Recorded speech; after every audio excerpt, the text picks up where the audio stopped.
কি বন্ধুরা, এরকম বড় বড় সাইজের ফুচকা খাবে তোমরাও? আরে না না, ফুচকা না, এটা হচ্ছে লুচি। দেখতে পাচ্ছ কিরকম ফুচকার মতো ফুলে গেছে, সেটাও আবার ময়ন ছাড়া। তো প্রথমে আটার সাথে নুন মেখে নাও, তারপর এটাকে জল দিয়ে ভালো করে মিক্স করে সানতে থাকো। দেখবে যাতে না লোল হয়ে যায় আটাটা, ঠিক যেমন কড়া কড়াভাবে সানা হয়। তারপর সেটাকে অন্য একটা পাত্রে নিয়ে এরকমভাবে ঠসতে থাকুন। আসলে অনেকদিন হাতে জং লেগে গিয়েছিলো, তাই ইচ্ছে মতো পেটে নিলাম, অন্য কাউকে পেটতে পারছি না তার আগে।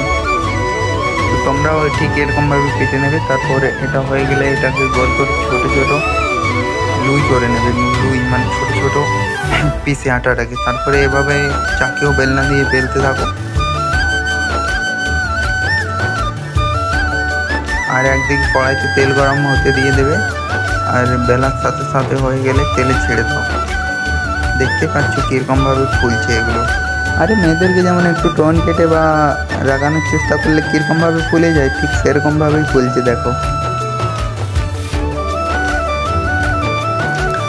আর তেলটা গরম হয়ে গেলে সাথে সাথে খড়েও যাবো। লুচিটা দেখতে বেশ সুন্দর লাগবে, ফুচকার মতো, বড় বড় ফুচকার মতো। তো তোমরা কেউ চাইলে আলুতে তো জল দিয়েও খেয়ে দেখতে পারো, অবশ্য বেশ ভালো লাগবে।